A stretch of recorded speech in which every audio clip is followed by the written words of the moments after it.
ஓம் சாய்ராம். ஷிரடியை பாபா தேர்ந்தெடுத்ததற்கான காரணம் என்ன? ஏன் பாபா ஷிரடிக்கு வரணும்? ஷிரடியில் ஒரு பாழடைஞ்ச மசூதியில் பாபா தங்கி அந்த மசூதிக்கு ஏன் பாபா துவாரகா மாயின் பேர் வைக்கணும்? இதை நிறைய பேருக்கு டவுட்டாக இருக்கும். பாபா எவ்வளோ ஊர் இருக்குது, எவ்வளோ இடங்கள் இருக்குது, ஏன் குறிப்பிட்டு இந்த ஷிரடிக்கு போனாங்க அப்படின்னு சொல்லி நிறைய பேருக்கு சந்தேகங்கள் இருக்குது. அதுக்கு பாபா ரொம்ப அழகாக புரிய வச்சுருக்காங்க. இது யாருக்கு புரிய வச்சாங்க அப்படின்னு பார்த்தீங்கன்னா, திரு பிவி தேவ்.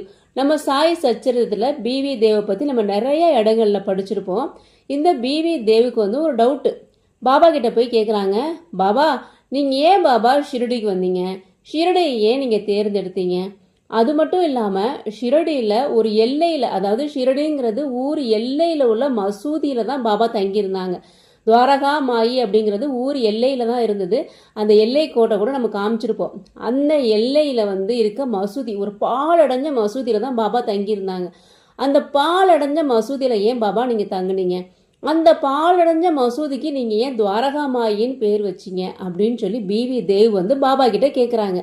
அப்போ பாபா என்ன சொன்னாங்க அப்படின்னா, இதை நீ ஏன் கண்டுபிடி, நான் ஏன் ஷிரடிக்கு வந்தேன், துவாரகா மாயின்னு நான் ஏன் பேர் வச்சேன் அப்படின்றத ஷிரடியை சுற்றி நீ ஆராய்ச்சி பண்ணி நீ கண்டுபிடிக்கணும் அப்படின்னு சொல்லி பாபா பிவி தேவிக்கிட்ட சொல்லியிருக்காங்க. பிவி தேவிக்கிட்ட பாபா சொன்ன இந்த விஷயம் நிறைய இடங்களில் பதிவாயிருக்கு. சாஸ்திராமிர திருமொழிகளில் இது பதிவாயிருக்கு. அதுக்கப்புறம் பிவி தேவ் பாபா சொன்னதை அப்படியே அசால்ட்டாக விடாமல் ரொம்ப ஆராய்ச்சி பண்ணியிருக்காங்க. கிட்டத்தட்ட 1 வருடங்கள் 2 வருடங்கள் இல்லை சாயிரம், 6 வருடங்கள் பாபா சொன்ன இந்த விஷயத்துக்காக பிவி தேவ் ஆராய்ச்சி பண்ணியிருக்காங்க. ஷிரடியை சுற்றி சுற்றி ஆராய்ச்சி பண்ணியிருக்காங்க. ஆராய்ச்சி பண்ணி நிறைய விஷயங்கள் அவங்க கலெக்ட் பண்ணி சாய் லீலா மேகசினில் அழகாக அவங்க எழுதியிருக்காங்க. அந்த விஷயத்தை தான் இப்போ நான் அவங்க கூட ஷேர் பண்ண போகிறேன். நம்ம இதுக்கு புராண காலத்துலேருந்து ஆரம்பிக்கணும் சாயிராம். புராண காலங்களில் தேவர்களுக்கும் அசுரர்களுக்கும் போர் நடந்துட்டு இருக்கும்போது அசுரர்கள் தேவர்களை தோற்கடிச்சிட்டு இருக்காங்க. அப்போது தேவர்களை காப்பாற்றணும் அப்படின்னு சொல்லி அவங்களுக்கு அமிர்தம் கிடைக்கணும் அப்படின்னா நம்ம பார்க்கடலை கடையணும் அப்படின்னு சொல்லி முடிவு பண்ணி பார்க்கடலை கடையிறாங்க. மந்திரமலையை மத்தாகவும் வாசுகியை பாம்பாகவும் வச்சு பார்க்கடலை கடையும் போது அந்த மலையை தாங்கிறதுக்கு விஷ்ணு பகவான் கூர்ம அவதாரம் எடுத்து அந்த மலையை தாங்கிக்கிறாங்க.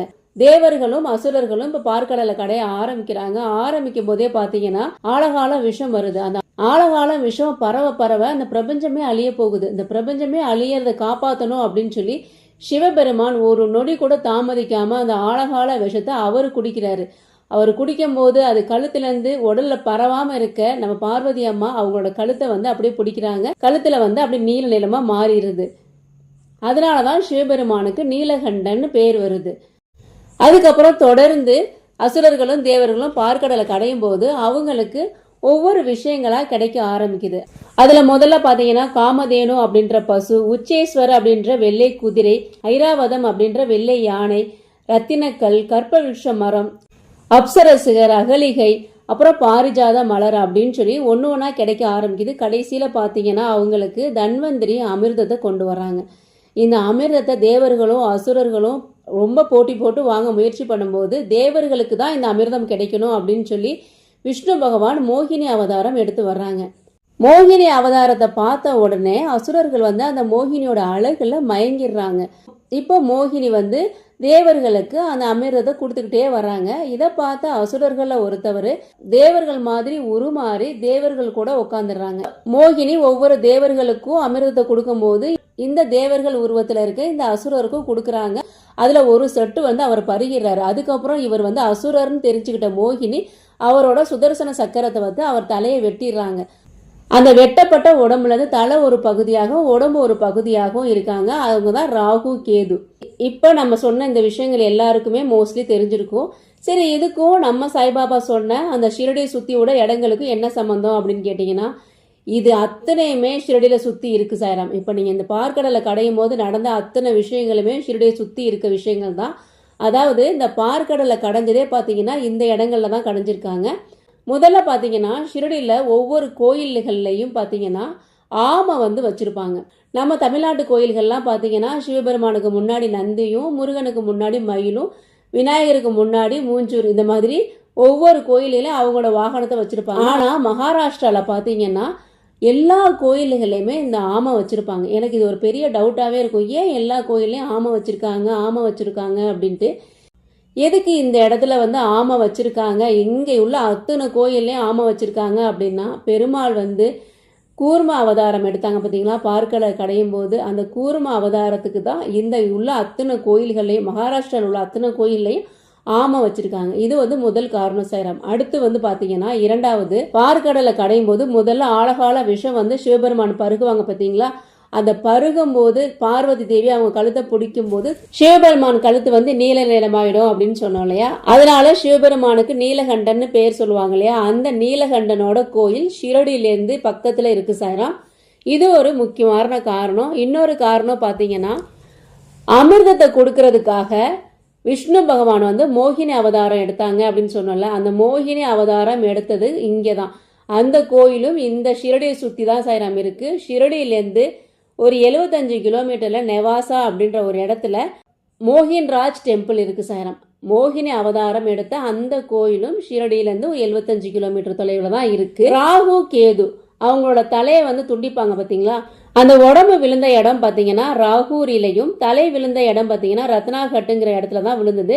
இந்த ராகூரியில் வந்து ராகு கேதுக்கு ஒரு கோயிலே இருக்கு சாய்ராம். இது ஷிரடி பக்கத்துல தான் இருக்கு. அப்புறம் இவங்களுக்கு தான் அமிர்தம் கொடுக்கும்போது ஒரு சொட்டு கீழே விழுந்ததுன்னு சொன்னோம் இல்லையா, அந்த ஒரு சொட்டு கீழே விழுந்தது தான் பரவா நதியில் விழுந்திருக்கும். அந்த பரவா நதி பார்த்தீங்கன்னா ஷிரடியை சுற்றி தான் சாய்ராம் இருக்கு.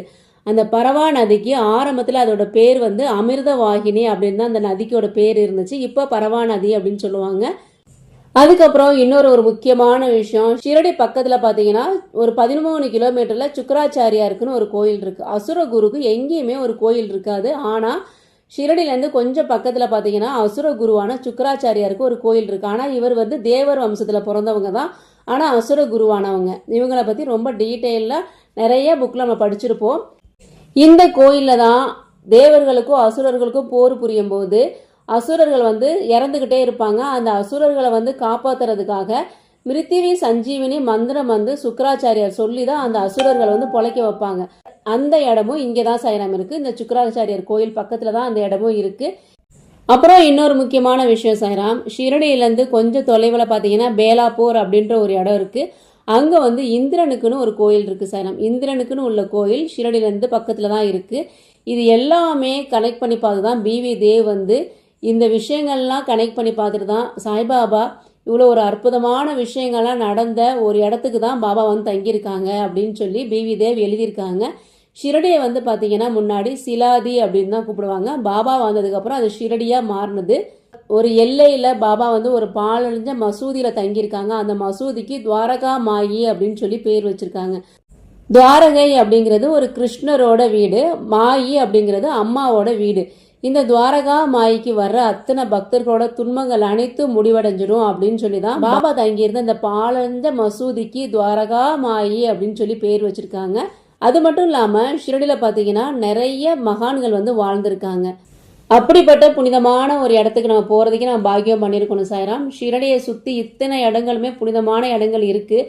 நாங்கள் நிறைய இடங்களுக்கு போய் பார்த்துட்டு வந்திருந்திருக்கோம். இது வரைக்கும் நான் கேள்விப்பட்ட வரைக்கும் ஷிரடிக்கு நான் வந்ததுக்குலேருந்து எனக்கு ஒரு மாற்றம் நடந்திருக்கு அப்படின்னு சொல்லி சொல்லாத ஆளே இல்லை சாய்ராம். ஷிரடிக்கு நான் வந்தேன், எனக்கு ஒரு மாற்றம் நடந்தது அப்படின்னு சொல்லி நிறைய பேர் நிறைய விஷயங்கள் சொல்லியிருக்காங்க. ஷிரடிக்கு வந்தோம் அப்படின்னா, அந்த மண்ணை மிதித்தோம் அப்படின்னா நம்மளோட வாழ்க்கையில் நிச்சயமாக ஒரு நல்ல மாற்றம் பாபா கொடுப்பாங்க. முடிஞ்சால் ஒரு தடவையாவது ஷிரடி போய் பாபா பார்த்துட்டு வாங்க சாய்ராம். உங்களோட வாழ்க்கையில் ஒரு நல்ல மாற்றங்கள் வரும். பாபாவை நம்புவோம், பாபாவுடன் இணைந்திருப்போம், நல்லதே நடக்கும். ஓம் சாய்ராம்.